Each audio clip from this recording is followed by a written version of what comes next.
কেমন আছেন বন্ধুরা? আশা করছি সকলে অনেক ভালো আছেন। দিবসী কিচেনের নতুন একটা পর্বে আপনাদের সবাইকে জানাই অনেক অনেক স্বাগত। বাজারে তো এখন কম দামে খুব ভালো টমেটো পাওয়া যায়, তো এই সুযোগ কেননা আমরা টমেটোকে স্টোর করে রাখবো। তো বন্ধুরা, আজকে আমি তৈরি করে দেখাবো ঘরে খুব সহজেই টমেটো সস। আর দিবসী কিচেন মানে সহজে সুস্বাদু রেসিপি। তো চলুন কথা না বাড়িয়ে টমেটো সস রেসিপি শুরু করা যাক। তো বন্ধুরা, এখানে আমি নিয়েছি 2 কেজি টমেটো। আর টমেটোগুলো অনেক সুন্দর, একদম লাল টুকটুকে টমেটো। তো টমেটোগুলো আমি পরিষ্কার করে আগে থেকে ধুয়ে রেখেছি। এখন টমেটো হালকা কেটে নেব। টমেটোর এক সাইড আমি প্লাস করে কেটে নেব।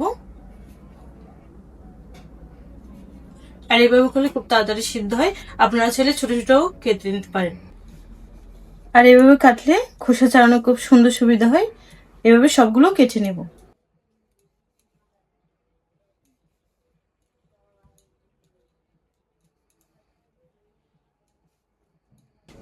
এখন টমেটোগুলো সিদ্ধ করে নেব। আমি আগে থেকে পানি গরম করে রেখেছি।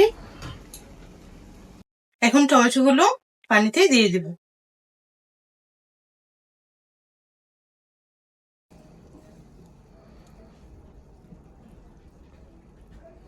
এদিকে টমেটোগুলো সিদ্ধ হতে থাক, আর ওদিকে আমি সসের জন্য পেঁয়াজ আর রসুন পেস্ট করে নেব। তো বন্ধুরা, পেস্ট বানানোর জন্য আমি এদিকে নিয়েছি অল্প পরিমাণে পেঁয়াজ আর তার চেয়ে বেশি পরিমাণে রসুন। এখন মিক্সিং জারে দিয়ে ভালোভাবে ব্লেন্ড করে নেব। দিয়েছি সামান্য পানি। এখন ভালোভাবে পেস্ট করে নেব।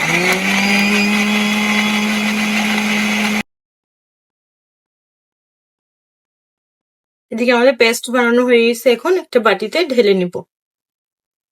টমেটোগুলো খুব ভালোভাবে সিদ্ধ করে নিয়েছি। এখন তুলে একটা ছাঁকনিতে রেখে দিব পানি ঝরানোর জন্য।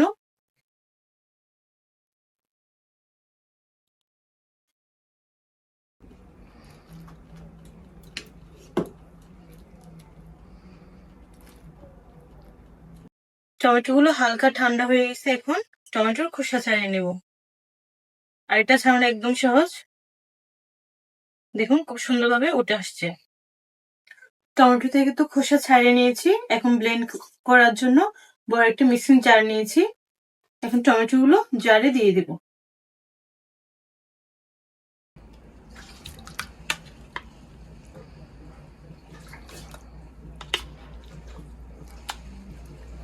সাথে দিয়েছি 4টা শুকনো মরিচ। একটু ঝালও হবে আর কালারটাও সুন্দর আসবে। এখন ভালোভাবে ব্লেন্ড করে নিব।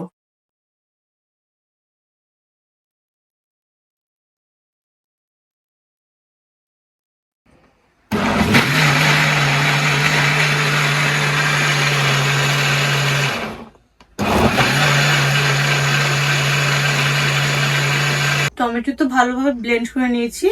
এখন যে পাত্রে টমেটো সস বানাবো ওটাতে একটা ছাঁকনি দিয়েছি। এখন টমেটো ছেঁকে নেব। একটা চামচ দিয়ে এভাবে ঘুরিয়ে ঘুরিয়ে ছেঁকে নেব। আর দেখুন কত সুন্দরভাবে পড়ছে। আর এভাবে ছেঁকে নিলে টমেটো যে বিচি থাকে বা খোসা থাকলেও খুব সুন্দর ছেঁকে যাবে। খুব সুন্দর করে ছেঁকে নিয়েছি। আর দেখুন এক্সট্রা যে বিচি আর খোসা ছিল খুব সুন্দর বের হয়ে গেছে। টমেটো তো ছেঁকে নিয়েছি, এখন সস বানিয়ে নিব। এখন টমেটো পেস্টের সাথে দিয়ে দিব টমেটো সিদ্ধ করা যে এক্সট্রা পানি ওটা।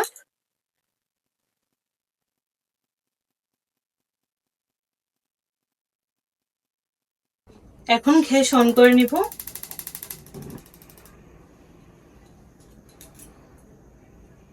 এখন মিডিয়াম আছে খুব ভালোভাবে মিশিয়ে নিতে হবে। চুলার আঁচটা মিডিয়ামে রেখে এভাবে অনবরত নাড়িয়ে ছাড়িয়ে ঘন করে নিতে হবে।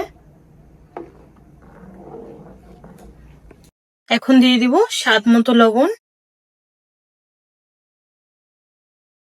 তার সাথে দিয়ে দিব স্বাদ মতো চিনি। আপনারা আপনাদের টেস্ট অনুযায়ী দিবেন।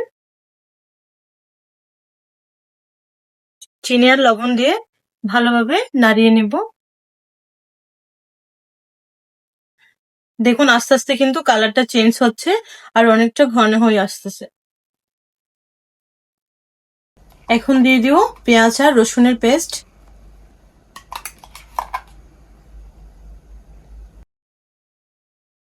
সসের মধ্যে তো সবকিছু দিয়ে নিয়েছি, এখন এভাবে নাড়িয়ে চাড়িয়ে ঘন করে নিব। তো বন্ধুরা দেখুন, জাল করতে করতে কিন্তু অনেকটা ঘন হয়ে এসছে, আর দেখুন খুব সুন্দরও কালার এসছে। এখন দিয়ে দেব 2-3টা লবঙ্গ, আর লবঙ্গ দিলে চস থেকে দারুণ একটা স্মেল আসে। আর লবঙ্গগুলো যখন চস তৈরি হয়ে যাবে তখন বেছে ফেলে দিব। এই পর্যায়ে দিয়ে দিব সামান্য ভিনেগার, দিয়েছি 50 গ্রাম ভিনেগার। ভিনেগার দিয়ে খুব সুন্দর করে মিশিয়ে নেব, আর ভিনেগার দেওয়াতে অনেকদিন ভালো থাকবে। আমাদের সস কিন্তু প্রায় তৈরি হয়ে এসছে। এখন দিয়ে দিব সামান্য কর্নফ্লাওয়ার, যেটা আমি পানি দিয়ে গলে রেখেছি। কর্নফ্লাওয়ার দেওয়ার সাথে সাথে ভালোভাবে নাড়িয়ে দিব, নাহলে জমে যাবে। তো বন্ধুরা আমাদের টমেটো সস কিন্তু একদম রেডি। এ দেখুন কতটা ঘন হয়েছে, ঠান্ডা হলে আরো ঘন হয়ে যাবে। তো বন্ধুরা এখন নামিয়ে নেব। তো বন্ধুরা সসটা কতটা পারফেক্ট হয়েছে আমি আপনাদের দেখানোর জন্য একটা প্লেটে ঢেলে দেখাচ্ছি। এ দেখুন কতটা ঘন হয়েছে, মাঝখানে কত সুন্দর একটা দাগ কেটে যাচ্ছে, তাহলে বুঝবেন খুব সুন্দর জমেছে আর খুব সুন্দর হয়েছে সসটা। আপনাদেরকে ভালোভাবে দেখানোর জন্য আমি প্লেটে আরো কিছু সস ঢেলে নিচ্ছি। এ দেখুন কতটা ঘন হয়েছে, আর কালারটা কিন্তু দারুণ এসছে, আপনারা দেখেই বুঝতে পারছেন।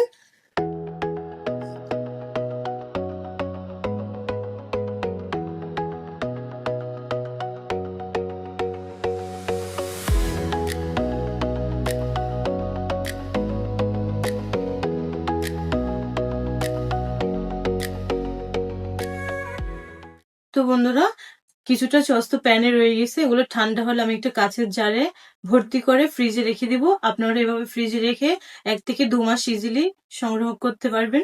তো বন্ধুরা আপনারা তো পুরো রেসিপিটা দেখেছেন, আশা করছি আপনাদের ভীষণই ভালো লেগেছে। ভালো লাগলে অবশ্যই লাইক করতে ভুলবেন না, আর রেসিপিটি কেমন লেগেছে অবশ্যই কমেন্টে জানাতে ভুলবেন না। তো সবাই ভালো থাকুন, সুস্থ থাকুন, দেখা হচ্ছে নতুন নতুন রেসিপি নিয়ে। তো বন্ধুরা আজকে এই রেসিপি দেখার পর আশা করছি আপনারা বাজার থেকে কিনে সস খাবেন না, ঘরে বানিয়ে খাবেন। তো সবাই ভালো থাকবেন, সুস্থ থাকবেন, দেখা হচ্ছে নতুন নতুন রেসিপি নিয়ে। Bye bye.